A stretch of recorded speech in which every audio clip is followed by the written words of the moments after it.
हमें साफ साफ तो दिखता है कि हम ही तो कर रहे हैं। ये बीमारी आई तो हमने थोड़ा उल्टा सीधा खा लिया इसलिए आ गई, लगता है कि नहीं? हम अगर नहीं खाते तो नहीं आती। तो यहाँ पर एक कर्तृत्व का भूत उतारना दुनिया का सबसे बड़ा पुरुषार्थ है, क्योंकि दिखता बिल्कुल ऐसा ही है कि ऐसा किया तो ऐसा होगा।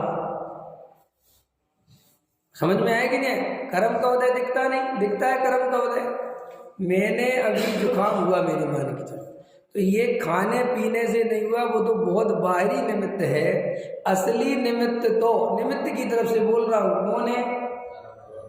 मेरे असाता वेदनी कर्म के उदय से जुकाम हुआ, निमित्त की तरफ से। और उपादान कौन है? वो स्वयं पुद्गल, उसका परिणमन ये असली वस्तु स्वरूप है कि नहीं? और वो जो अमरूद के ऊपर पानी पिया वो तो बिल्कुल बाहरी निमित्त है, माने उससे कुछ होता ही नहीं है। बोलो अब देखो, अब लेकिन सारा दोष किस में आता है कि हमने साहब ऐसा। वो देखो कई दफे तो नहीं पीते तो भी होता है, तब भी नहीं होता, और कई दफे पी लेते हैं तब भी नहीं होता। लेकिन मजेदार बात है, हम हमेशा होश तभी आता है जब रिएक्शन होता है। हमें वरना होश आता ही नहीं। कई लोग कहते हैं हमें जब चोट लग जाती है तो वहीं वहीं चोट लगती है, ऐसा नहीं है। वो तो वहाँ चोट है और अब कहीं भी टच होता है तो पता चलने लगा है।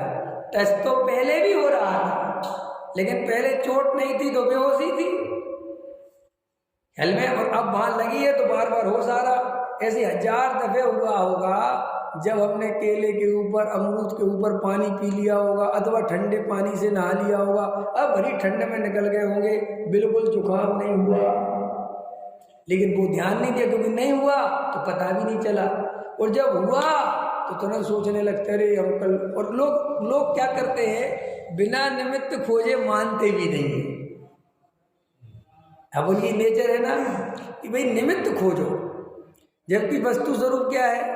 निमित्त से कुछ भी नहीं होता। और जैसे मैं अभी आपसे कहूँ कि मुझे बुखार हो गया तो आप तुरंत बोलोगे अच्छा आप बाहर गए थे ना, वहाँ का पानी पी लिया होगा ना। मैं कहूँगा नहीं ऐसा कुछ भी नहीं, मैं तो घर से पानी ले गया था। तो अब जी आपका निमित्त कैंसिल हो गया, तो आप दूसरा खोजोगे। अच्छा जब पानी तो ले गया हो, लेकिन वहाँ की हवा तो हम लोग हवा पे आ गए।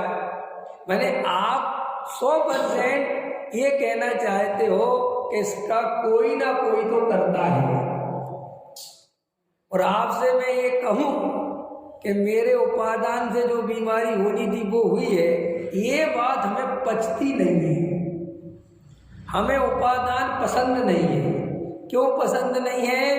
क्योंकि उपादान हमें दिखता नहीं है, और उपादान में ऐसा लगता है कि जैसे पता ही नहीं कौन जिम्मेदार है, अथवा मैं ही जिम्मेदार हूँ। उपादान में फिर सबसे बड़ी बात क्या आती है कि कोई दूसरा जिम्मेदार नहीं है, आप स्वयं जिम्मेदार हो। तो अब ये बहुत दुख लगता है कि मैं जिम्मेदार हूँ, तो इसलिए भाई निमित्त खोजो, निमित्त खोजो, निमित्त खोजो, निमित्त खोजो। देखो हमेशा देखते हो जैसे ट्रक वाला गाड़ी चला रहा हो, ट्रक चला रहा हो, और एक कार चला रहा हो, एक्सीडेंट हो जाए तो आप हमेशा ट्रक वाले को गलत मानोगे, जबकि 100% ट्रक वालों की गलतियां कम होती हैं। क्योंकि जो कार इतनी स्पीड से चला रहे होते हैं कि वो जाके ट्रक में टकरा जाते हैं। अब चूंकि ट्रक बड़ा है तो मरोगे तो तुम ही, वो तो मरेगा नहीं। तो अब ये मर गया तो सारा उसको पकड़ के क्लेम उसके ऊपर है। आपने देखा दुनिया में हमेशा आप सही और गलत से नहीं चलते हो, आप इस बात से चलते हो कमजोर कौन है, जबकि ये निर्णय सही नहीं है। जैसे मान के चलो उदाहरण दे रहा हूँ, वज्रसेन जी पैसे वाले हैं, अब इनके एक भाई पैसे वाले नहीं है, तो आप हमेशा देख रहे वज्रसेन जी से चिढ़ोगे और वज्रसेन जी के दूसरे भाई से प्रेम करोगे, जबकि कोई कारण नहीं है इनसे चिढ़ने का और उससे प्रेम करने का, क्योंकि इनने तुम्हारे खेत थोड़ी काट लिया और उसने कोई तुम्हें दे नहीं दिया। लेकिन अपन हमेशा अपनी आदत है कि जो कमजोर सा दिखता है अपन उसकी तरफ हो लेते हैं, लेकिन ये न्याय गलत है। पूछो क्यों? हो सकता है कि भाई वज्रसेन जी ने अपने समय में इतनी मेहनत करी, ध्यान दिया और उसने नहीं दिया। वो लापरवाही करता रहा, मस्ती करता रहा, तो आज परिणाम तो बदलेगा कि नहीं बदलेगा?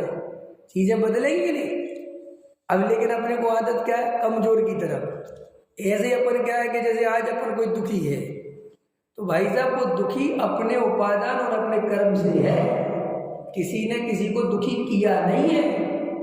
अगर एक मुर्गा मंडी में कट रहा है तो तुम्हें लगता है कि ये दुष्ट काट रहा है, वस्तु स्वरूप ये कहता है कि इसने पूर्व में ऐसा कर्म बांधा है। और ये तो अपन को पूरब की फिल्म साथ में नहीं दिखती।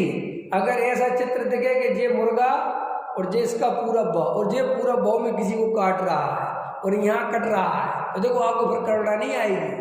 जैसे कोई नरक गति के जीवों पर करुणा नहीं आती अपने को, देखा कभी आप?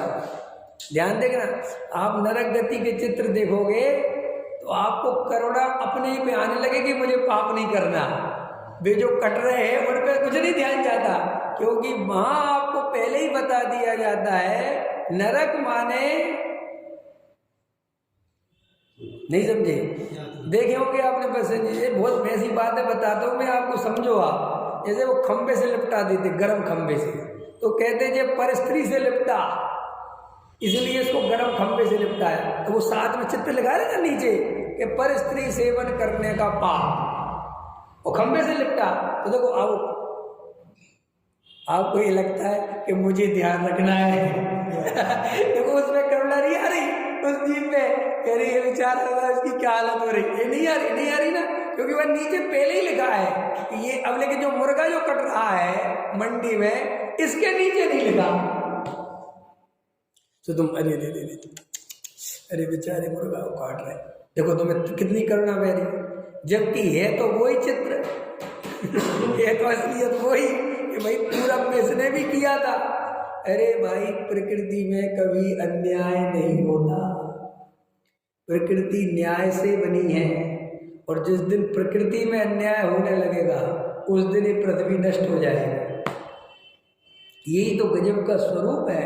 कौन समझाए स्वरूप? अगर हम गरीब हैं तो हमारा ही पूरब का कर्म का उदय है, हम बीमार हैं तो हम निमित्त तरफ, कर्म निमित्त, कर्म से डरना नहीं, डराने के लिए नहीं बोल रहे, वो निमित्त है, असली तो हमारा उपादान है। हमारी योग्यता है तो पाने की, क्या करे? तो देखो निर्णय करो, वस्तु स्वरूप विचार करो कि अरे भैया ये प्रसंग बस संसार में सुख नहीं, वास्तव में संसार में सुख है ही नहीं।